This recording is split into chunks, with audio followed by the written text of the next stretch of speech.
So, ang pinagkaiba nila doon sa mga dati na, lagi sila nagbabasa, nauuhaw, nag-aaral, kaya merong apoy na mainit, merong sigla, merong lakas na espiritual, yung mga bagong-bago ang relasyon sa Panginoon.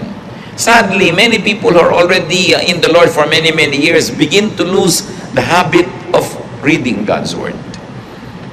Kung minsan nagiging dependent na lang sa mga instant Bible study guides, mga instant inspirational guides, at hindi na talaga napag-aaralan at nababasa yung salita ng Diyos. It's important for us to feed on God's Word. Why? Because there's the Holy Spirit in you. Kung yung katawan natin, pinapakain natin ng physical food, physical drink, yung spirit naman sa atin, kailangan pakainin naman ng God's Word. It's very important. Many people who begin to wonder why they have lost the initial joy of their relationship with God will find that most of the time what is neglected is Bible reading. Yung Bible reading na hindi nagmamadali, yung talagang naghahanap ng katuruan, ng mga utos na susundin, ng mga bagay na dapat tigilang gawin, mga bagay na dapat simulang gawin, at mga pangako na dapat ay angkinin. Psalm 119, 105, Your word is a lamp to my feet and a light for my path. You know that light gives comfort. A lamp gives you security. And very importantly, God's word detoxifies. Marami ng uso ngayon. Bismillah, uminom ka ng ganitong herb, uminom ka ng ganong gamot, gawin mo ito, gawin mo yan, para alisin yung mga lason sa iyong katawan. Para daw luminis ang ating dugo, luminis yung ating circulatory system, lahat-lahat ng yan. Pero ang talagang panglinis ng mga spiritual toxins ay yung salita ng Diyos. Daig talaga niyan kahit ano pang gamot ang maiisip mo. Kasi yan ang nagmumula sa puso ng Panginoon. It's not important just to read, but it's very important to meditate on God's words. Kaya dapat talaga ang taong mananatili yung joy sa kanyang puso, yung malalim na kaligayahan, nagbabudget siya ng oras, naglalagay talaga siya ng panahon para magbasa ng salita ng Diyos araw-araw. Kung yun man ay sa umagang-umaga, sa tanghali o sa gabi, kung ano yung hiyang sa inyo na panahon, pero kailangan ipinaglalaban yan. Ang mga taong tinatawag na nagbabackslide, ang kauna-unahan nilang makikita mong gawain sa pagbabackslide, yung hindi pagbabasa ng Biblia in a regular basis. Wala kang makikita na sasabihin mo, itong taong to backslider or in a backslidden state o nalayo sa Panginoon na patuloy na nagbabasa araw-araw. Parang hindi pa ako nakakita ng ganon. In fact, stopping reading God's Word and meditating on it every day is the beginning of backsliding. Paano po i-describe ang blessed man sa Psalm chapter 1 verse 2? His delight is in the law of the Lord, and on His law he meditates day and night. Siyempre, yung ating mga Bible study leaders, mga preachers, may mga meditation yan later on for the consumption of everybody. Pero dapat meron kang personal meditation. Hindi mo lang iaasa sa teacher, sa preacher, yung pagkain, paglulunok, pag-digest ng salita ng Diyos. Kailangan may kanya tayong ginagawang ganyan. Colossians 3:16, let the word of Christ dwell in you richly. Kasi nasabi ng iba, kaya ka nagkaka-swine flu, kaya nagkakaroon ng iba't ibang flu, bumababa daw yung resistensya, bumababa yung immunity level mo. So, yung dati, dinadapuan ka ng sakit, umubo yung katabi mo, may dalang sakit, pero kung malakas ang katawan mo, hindi mo tatanggapin yung sakit na yun kasi nilalabanan ng katawan mo. At ganoon dapat yung espiritu natin, lagi tayong may intake of God's Word para pag dumadating yung temptation, dumadating yung mga pagsubok, yung mga hirap, hindi ka nun naigugupo kasi may panglaban ka. It's very important na pinakikipaglaban po yung reading and being nourished by God's Word. Meditation gives perspective. Lumilinaw yung maliit na problema, mukhang malaki yan pagka hindi mo yan tiningnan sa salita ng Diyos. Pero pagka naging malinaw sa yung salita ng Diyos, yung mukhang malaking problema, lumiliit. Meditation gives balance. Meditation gives a sense of well-being. Kaya kahit ngayon sa mga spa, sa mga health club, yung binibigyan nila ng may meditation room pa, mayroong mga time for kung ano-anong relaxation and meditation because they have realized the therapeutic value of meditation. Ngayon, kung ginagamit mo yung Word of God, not just as therapy, kundi talagang cure food, medicine, lalong-lalo na. Another way, of course, to feel good inside, at ito naman, alam nating lahat, pero dapat na-review kasi madalas na neglect.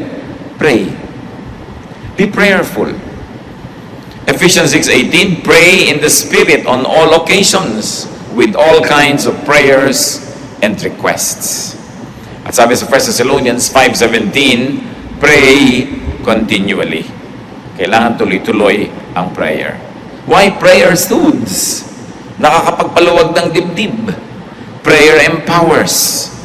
Yung bago ka nagpe-pray, parang feeling mo, talunan ka na ng mundo, wala ka nang ilaban sa mga hirap, wala ka nang kapangyarihan, pero matapos mo mag-pray, when you say amen, you will feel the resurgence of power and energy because prayer plugs you into God.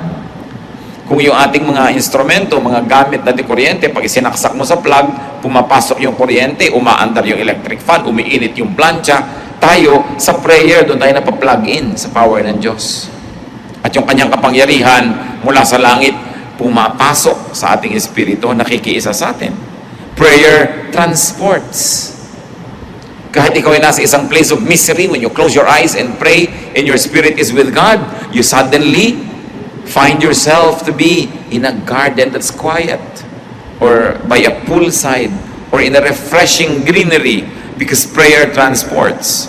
Prayer allows us to transcend physical limitations. Prayer, naturally, of course, transforms. Dapat ang tao, pag ganito yung kalagayan niya, tas nag-pray siya, pag dilat ng mata niya, pag sabi niya ng amen, hindi na ganun yung kalagayan niya, na iba na siya. Yun ang powerful prayer. Galit na galit ka kanina, nag-pray ka, kahit sandali, pinag-pray mo na alisin ng Diyos ang iyong galit, matuto kang magpatawad, matuto kang magtiis. Pag dilat ng mata mo, dapat hindi ka na kasing ganun kagalit.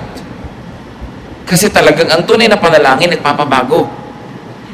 Talagang maiiba yung pati physical makeup mo. According to researches, yung mga matataas ang presyon, magpe-pray sila, magme-meditate. Pagkatapos ng ilang minuto, kukuhanan uli ng blood pressure, bumababa, nare-relax. Makapangyarihan ng panalangin. Hindi natin kayang maunawaan, so magdasal na lang tayo. Hindi na aarok ng siyensya hanggang ngayon yung hiwaga ng panalangin. Pero ang nananalangin mismo ang nakakaalam nun. Kaya magtataka kayo mga iba, mananampalataya, may daladalang Biblia, sinasabi Kristiyano sila, pero warrior. Laging nagwo-worry. Pero ang kasabihan nga, why worry when you can pray? Nagwo-worry ka, baka ka magutom bukas, ano magagawa mo? Mag-pray ka. Nagwo-worry ka tungkol sa mahal mo sa buhay na ang layo-layo, baka nasa panganib. Kaya mo ba siyang iligtas? Nandito ka. So you pray. Why worry when you can pray? Why continue feeling negative when you can come to God in prayer and ask that God soothes you, comforts you, and that God changes your disposition? Prayer makes you feel good inside. How else do we feel good inside? Be one, inside and out. Eliminate, minimize contradictions within you. Dapat pag nakangiti ang labi mo sa isang tao, pati puso mo nakangiti talaga sa kanya. Mahirap yung nakangiti yung labi mo pero nakasimangot yung puso mo. Yun yung hati ka. Hindi ka sasaya nun. Walang taong hati na sumaya. Kailangan nando ka sa cause na gusto mo, hindi doon sa labagang yung kalooban. Dapat sinusuportahan mo yung mga taong gusto mo talagang suportahan, minamahal mo yung gusto mong mahalin, ginagawa mo yung talagang gusto mong gawin. Kasi pag hindi mo pa ginawa yung gusto mong gawin, sinong gagawa nun para sa'yo? Ang pinag-uusapan siyempre natin yung mga gawain na hindi naman pinagbabawal ng Diyos. Yung pagdadalawang isip, pagdadalawang loob, nagtatanggal yan ng kapayapaan at katahimikan. Kaya mga kapatid, kung ano man ang pinagdadalawang loob nyo, pag-isipan nyo na, get good advice, manalangin kayo at magpasya na kayo sa isa. Mahirap yung dalawa-dalawa, tatlo-tatlo ang hinahabol natin sa buhay. Kailangan magpasya kang maging buo. Ang pagiging espiritual, ang pagiging makadiyos, ang isang kahulugan niyan, ikaw ay buo. Hindi ka hati. Ayaw na ayaw sa Bible ng hati. Kaya sinasabi, a man of a double mind will never expect to receive anything from God. Sabi, if you would like something, believe without doubting and you will get it. Because if you doubt, you are like any leaf or anything that is being tossed about by the waves. You are like a wave being tossed by the winds. Wala kang direksyon. Kaya kailangan ng tao buo. Hindi hinahati ang puso. Halimbawa, nag-asawa ka na, buuin mo ng loob mo na yun na yung mamahalin mo, hindi yung may dumadaan, iniisip mo, mamahalin ko kaya itong dumadaan. Nahahati ang loob mo. At pag nahati ang loob mo, it will show in your life, it will show in everything you do. Malilito ka ngayon. Minsan may kumakausap siya, nawawala ka sa sarili. Ha? Bakit? Kasi hati yung loob mo eh. Dapat buo. What you think and say, what you say and do, must be one. So, do the good that you think. Meron kayong gustong gawin, gawin nyo. Lalo't mabuti yon. Kasi pag hindi nyo ginagawa, nahahati kayo. Do not frustrate your good side. Halimbawa, may nakaaway kayo. Gusto nyo na mag-sorry. Mabuting mag-sorry, magkasundo kayo. Gawin nyo. Hindi yung pinipigil kayo ng pride. Nahahati kayo. There's a part of you na gusto nyo gawin yung tama. Merong humihila sa inyo na wag mo gawin yung tama kasi yung pride mo, paano naman, wag mo mukha kakawawa, etc. etc. Hati. Hindi sasaya ang isang taong hati. Ikaw man at biyanan, may manugang ka, tanggapin mo na naging anak mo na rin yan. Kasi kung dalawang loob ka, tatanggapin ko ba o hindi? So may mga araw na natutuwa ka sa kanya, may araw na hindi, may araw na ang sungit-sungit mo, may araw na sweet ka naman, kasi hati. You've got to decide. And there are things you don't even have to decide about. We just have to accept them. Katulad ng sinasabi ko, biyanan mo, manugang mo, tatanggapin mo na yan, wala ka ng choice. Bakit mo palilituhin ang sarili mo kung magiging devoted ka ba, mamahalin mo ba, papadalhan mo ba ng ulam, susuportahan mo ba? Gawin mo na lang yung tama kasi laging may nagtatalo sa kalooban natin, yung maganda at yung hindi maganda. Kailangan pa ba naman nating ipaliwanag na yung maganda ang siya nating gawin? Sabi ng Panginoon sa Matthew 12:25, Jesus said, every kingdom divided against itself will be ruined, and every city or household divided against itself will not stand.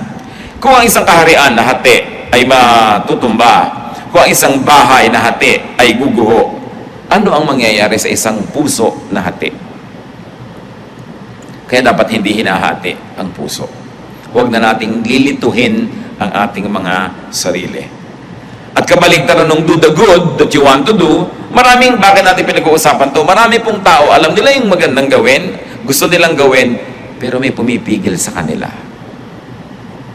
Mga tatay, gusto nila halimbawa akbayan yung anak nilang lalaki na maging tender and nice sila sa anak nila, pero hindi, this is not the macho thing to do. So, pinipigil yung paggawa ng mabuti. Why? It's good. Hindi mo naman laging pwedeng yakapin yung anak mo, hindi naman laging available. So, why not do it? Marami din mga anak gusto mag-express ng pagmamahal nila sa parents nila, hindi ma-express. Pero sa kaibigan, ang dali-dali mag-express. Pero yun lamang, yayakap ka sa magulang mo, magkikis ka, hirap na hirap ka rin. Bakit? Maganda naman yun. Huwag hatiin. And do not do the bad that you do not want to do. Alam naman natin yung masama, alam natin ayaw natin gawin, pero madalas nagagawa. Romans 7:19, for what I do is not the good I want to do. No. The evil I do not want to do, this I keep on doing. Sabi ni Paul. Ako na nga, sabi ito yung gusto kong gawin na mabuti, hindi ko nagagawa. At yung ayaw kong gawin na masama, yun na lang ang madalas na nagagawa ko. Hati. Dapat hindi ganon. Walang taong sasaya paghati siya. Meron pa pong isang nagpapasaya ng kalooban. Again, premise on the fact that the Holy Spirit of God resides in us, that we were created in God's image. You want to be happy inside, you want to feel good inside, be noble. Nourish your nobility, your greatness. Nourish your God-likeness. Genesis 1:27, so God created man in His own image. Ang ating wangis, wangis ng Diyos. Ang espiritu natin, espiritu ng Diyos na ibinigay sa atin. Ginawa tayo upang maging mahalaga, mataas ang uri. Psalm 139 verse 14, I praise you because I am fearfully and wonderfully made. Romans 8:29, for those God foreknew, He also predestined to be conformed to the likeness of His Son. Tayo, kamukha ng Diyos, nilikha, ginawang tao, naligaw, na iba yung itsura, pero ang goal ngayon, bumalik na maging kamukha uli ng Diyos through the Lord Jesus Christ. So ano ang purpose ng buhay? Maging kamukha uli ng Diyos. Maging kapareho ng Diyos ang isip, ang puso, ang gawain.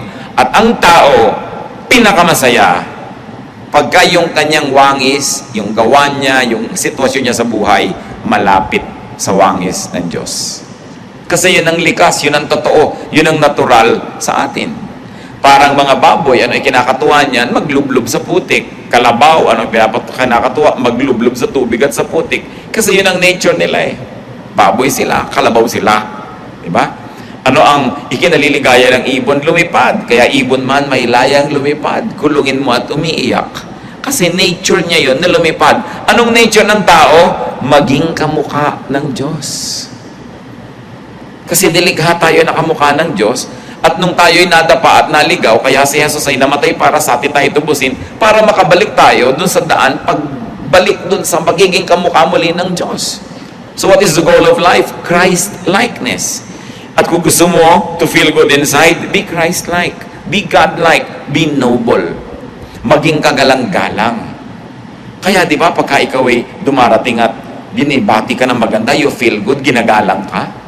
Pero pag binabastos ka, you feel bad. Why? Kasi hindi natin nature na bastusin. We were created in God's image. Kaya pag binibigyan ka ng halaga, inaalok, binabati ng good morning, birthday mo, naalala, lalo't may regalo, tuwang-tuwa ka. You know why? Because pinapahalagahan ka. Kasi tayo ay mahalaga. Sino ngayon ang taong lulungkot? Yung hindi niya pinahahalagahan ng sarili. Yung pinapayagan niya na maging siya ay basahan dyan, binabastos-bastos, binabaliwala. Walang taong sumasaya na ganun kasi hindi na ating likas. What then should we do? No? How do we become noble and nobler? By making the right choices. May mga gusto tayong gawin na mataas, maganda, gawin natin.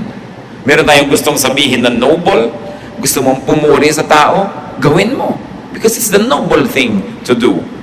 Luke 12:12, the Holy Spirit will teach you what you should say. Ganon nakatanim sa atin yung Espiritu na pati sasabihin mo pa nga, maituturo ng Espiritu yung gagawin mo, yung desisyon mo, kung maganda ang relasyon mo sa Diyos. So, how do we become noble? Do good.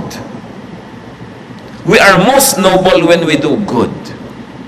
We are least noble when we do things that are bad. Kaya nakikita niyo yung mga nahuhuli sa akto na gumagawa ng mali. Pinagmamalaki ba nila yun? No. Kasi hindi yun ang gusto natin na malaman ng tao tungkol sa atin. Kasi hindi tayo talaga ganun. Dapat maging mabuti at maging mabait. Because that is what is noble. Yung mabuti, inclination yon. This is the nature of the heart, mabuti. Yung mabait is kabutihan in action, nagiging kabaitan. So mabait ka, mabuti ka. Mayroong mga taong mabuti pero hindi mabait. Mabuti sila, hindi sila gumagawa ng masama. May intensyon silang gumawa ng mabuti pero wala namang action. Kailangan may action. Yun ang kabaitan. How do you feel noble? Kailan tayo nakakaramdam mga kapatid na ang taas-taas ng pagkatao mo? When you give more than you get, you feel noble. Yung nagbibigay ka, taos puso, you feel noble kaysa ikaw yung binibigyan. Di ba? Hindi masarap yung feeling na ikaw yung binibigyan. Pag masarap ang feeling mo nun, something's wrong. Pero usually, mas masarap yung nagbibigay ka. Kaysa yung namamalimos ka. Kaysa ikaw itong kinakahabagan. Mas masarap yung ikaw yung nahahabag. Because to give is noble. Do not get, then just forget. Kasi halimbawa, dumating yung point, ikaw ang tumatanggap, ikaw ang binibigyan. How will you become noble now? Ikaw yung naging recipient, nagbabayad ka ng utang na loob. Nagsusukli ka, gumagawa ka ng mabuti. Kaya pag may gumawa sa atin ng mabuti, pagkatapos na empower naman tayo, lumakas, tayo naman yung gumagawa ng mabuti sa kanila, you feel good. Because it's your nature to feel good that way. You want to feel noble, give more than you get. Give more than you receive.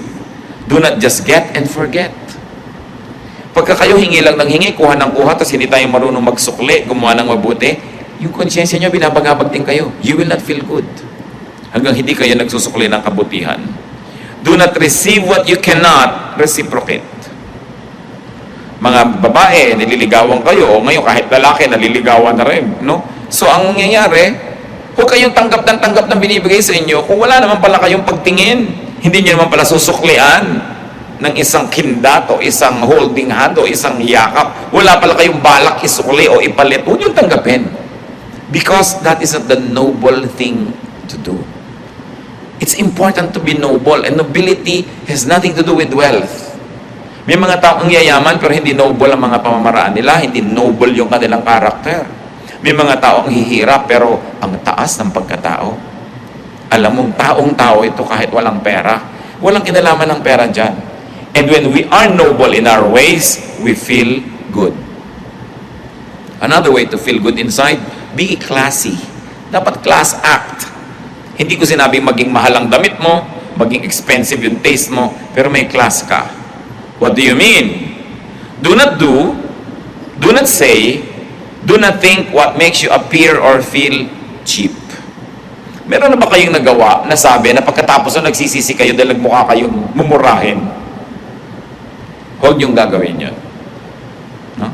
Halimbawa, gusto mo isang tao pero ayaw sa'yo, huwag mong ipagdutdutan ang sarili mo kasi magiging cheap ka. Yung dadaan siya doon, nandun ka nakakalat, pupunta sa room na yun, nandun ka, yung parang wala ka nang ginawa kundi planuhin siya abangan. It's cheap. No? Do not appear and do not feel cheap. Lalo ikaw babae, hindi ka naman pinapansin, ikaw pa tong laging nakakalat dyan. You know, it's cheap. It will not make you feel good. Magkakaroon ka lang ng immediate pleasure dahil napagbigyan mo yung hilig mo. Pero pag nananahimik ka na at nag-iisa, ang feeling mo, bumaba ang pagkatao mo. You want to be happy inside? Be classy.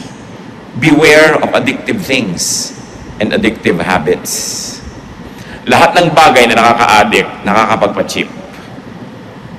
Nakita niyo mga ibang tao na antitino, ang gaganda ng behavior, nung naging drug dependent, pati sariling nanay, ninanakawan, sariling anak, ninanakawan, kasi naging addict. Addicts compromise and degrade themselves just to get a fix. Kaya maraming antitinong babae nung naging drug dependent, pati katawan ay pinagbibili sa murang halaga, makakuha lang ng kailangan niyang gamot. Addiction cheapens people.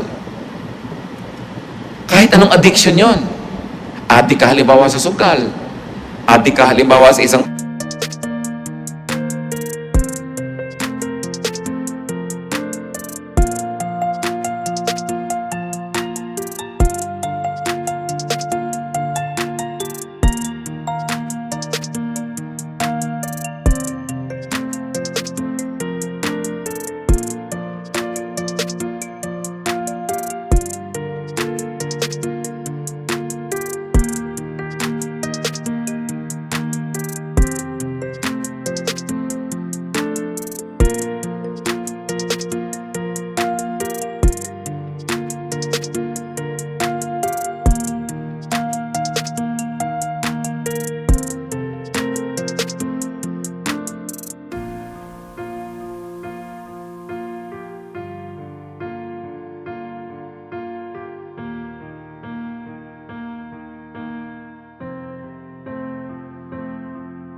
we both lose. Dapat ganun ang policy mo. Do not allow others to degrade you.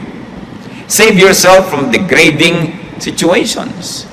Katulad nung kwento sa Luke 15:13-18, yung prodigal son. Anong ginawa niya? Hiningin niya yung mana niya, nilustay niya, pagkatapos naghihirap siya sa isang foreign land, naging trabaho na lang siya doon, taga-alaga ng baboy. Hindi naman siya pinapakain, kinakaingitan pa niya yung baboy dahil kumakain sa oras, siya hindi. So, nagising siya sa katotohanan. Sabi niya, hindi ito dapat. So, ganoon, uuwi ako sa tatay ko, hihingi ako ng tawad, at mamamasukan na lang ako sa kanyang katulong. Kasi ang mga katulong ng tatay ko are better fed than I am. So, ganoon, tatanggapin ko yung aking pagkakamali, hihingi ako ng tawad, but I will stop the situation from degrading me. Kung meron sa atin ngayon mga kapatid, nasa isang situation kasi very degrading, get out of it. Halimbawa, hindi naman kayo ang asawang tunay, tapos mga 3 times a year lang kayong sinisipot, no? Sa ilalim pa ng silong ng Fort Santiago. Nakaka-degrade yun sa inyo. Bakit hindi niya kayo mabigyan ng panahon niya? Bakit iaabang niyo yung buong sarili niyo sa kanya? Diba? You degrade yourself. You deserve a better treatment. You have only one life to live on this earth. There is eternal life, yes, but here only one. So bakit mo papayagan na nadadaya ka? Yung hahabol-habol ka sa hindi naman pwedeng managot sa'yo. Kino-commit mo yung sarili mo sa hindi naman nagko-commit sa'yo. That's not the way to deal with yourself. You know why not? Because you are fearfully and wonderfully made. You are the temple of the Holy Spirit. God's Spirit dwells in you. So huwag nating kaladkarin sa pagiging mumurahin. Kailangan pinapahalagahan natin ang ating sarili. Nandun na tayo, paminsan-minsan nagkakalimot tayo, nagkakamali, nabubulag ng damdamin, pero dapat hindi nagtatagal. Alam mo dapat yung ginagawa mo, walang kakauwian. Kung nakikipag-business partnership ka sa isang paraan na talagang yung pagkatao mo, yung paniniwala mo, prinsipyo mo, nilululun mo na dahil hindi mo talaga masikmura, get out of it. You are in a relationship that doesn't have any respect for your personhood and your dignity, get out of it. God has something better for you. Kung minsan nadadaya tayo na yun na lang ang pag-asa natin, akala ng iba, ito na lang magmamahal sa akin, wala nang iba, so hindi ba lang ginaganito na ako? Hindi totoo. Alam ng Diyos ang ating sitwasyon. At meron tayong katapat na mas bagay. Katapat na hanap buhay, katapat na trabaho, katapat na profesyon, katapat na kaibigan, kasama sa buhay, kasama sa bahay. Don't settle for what is not very good for you. And those that do not settle for nothing but the best, usually get the best. Kailangan tinataasan din natin yung ating standard. Hindi dahil tayo mayabang, but, let me be emphatic, because you were fearfully and wonderfully made. And not only that you were made great by God, that God breathed His life into you and into me, but Jesus gave His life for our redemption. Ganun ang halaga ng tao. Dapat marunong tayong magpahalaga sa sarili. Huwag niyong ipagsiksikan ang sarili niyo sa hindi nagpapahalaga sa inyo. It's unfair to the Spirit that lives in you, and it's unfair to yourself. How to feel good inside? Do not go for desires that compromise your dignity and inner worth. Kasama na niya yung mga physical desires and emotion. As you can see, related lahat ang pinag-uusapan natin. Titus 2:12, the grace of God teaches us to say no to ungodliness and worldly passions, and to live self-controlled, upright, and godly lives in this present age. Ang tanong, what desires, what feelings make you cheap? Dapat natin identify yon. Kita nyo si Joseph. He was very young, very handsome. He became a worker in the household in Egypt. At yung misis doon sa bahay na yun, nagkagusto sa kanya, lagi kasing wala si mister, so inaakit-akit niya si Joseph. Genesis 39, 6-8. Now Joseph was well built and handsome, and after a while his master's wife took notice of Joseph and said, "Come to bed with me." But he refused. Kita niyo, si Mrs. Potiphar was refused by a slave boy. So why put yourself in a situation where you can be refused? So in a manner of speaking, because of her desire, she cheapened herself. But of course, Joseph being a man must have also the desire. But, mas pinahalagahan niya yung dignity niya. Tsaka yung relasyon niya sa Diyos. Sabi niya, how can I do this and sin against God? No? So hindi niya pinatulan itong nang-aakit sa kanya. Sa Luke 4:3-8, ganyan din ang nangyari sa Panginoon. Inaakit ni Satanas na sumamba sa kanya, bibigay ko to sa'yo, bibigay ko to sa'yo, bibigay ko to sa'yo. Sabi ni Lord, get behind me, leave me. God says that I should not. To paraphrase what happened.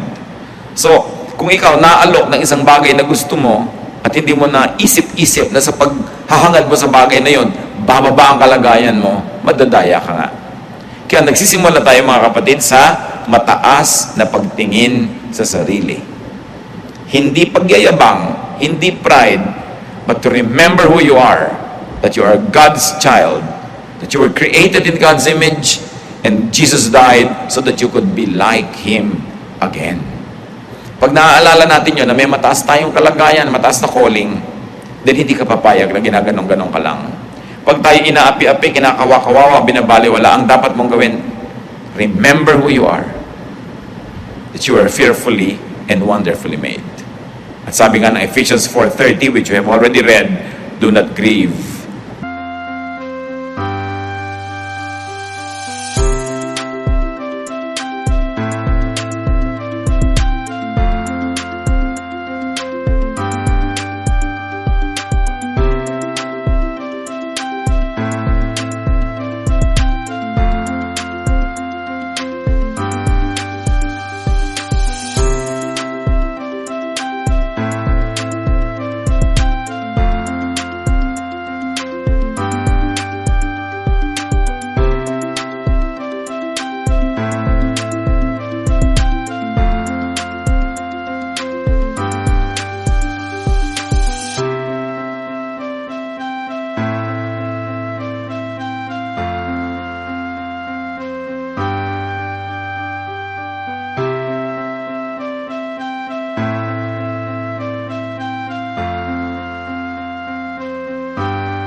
Lapit sa inyo aming mga puso. Nagpapasalamat po kami sa bawat isa rito who feels good, who generally feels good. Pero inaalala rin namin, Lord, yung bawat isa na maaaring hindi ganun ang kalagayan, mas madalas malungkot, mas madalas matamlay, mas madalas merong nararamdamang hindi masarap, hindi maganda, na hindi maipaliwanag. Sa sandaling ito, Panginoon, sa mga pinag-usapan namin, ipakita mo doon sa mga generally not feeling good inside, kung ano ang posibleng dahilan. Ipakita mo sa amin kung ano ang mga ginagawa namin, Panginoon, na nagiging dahilan din kung bakit yung pakiramdam namin ay hindi masaya, hindi magaan, hindi nakakaluwalhati sa iyo. We are very thankful for each one who feels good, but for each one who doesn't, we pray that your wisdom will prevail, that you will teach us to identify the root causes of these ill feelings so that they may be uprooted and we will have a change of heart and our lives will be peaceful, lovely, and enjoyable. Magbulay-bulay tayo mga kapatid. Kung meron tayong mga ginagawa, iniisip, pamamaraan, lifestyle that contributes to not feeling good. At ipagpasalamat din natin sa Panginoon yung mga tama nating ginagawa. Sa mga 7 natin pinag-usapan, surely we will be able to identify things that make us feel good and the opposite that makes us feel bad. Madadaya tayo sa bawat panahon that we don't feel good inside. We will not always feel good outside. Kung minsan may sakit ang katawan natin, masakit ang ulo, masakit ang paa. But what is important is to feel good inside. Na yung espiritu natin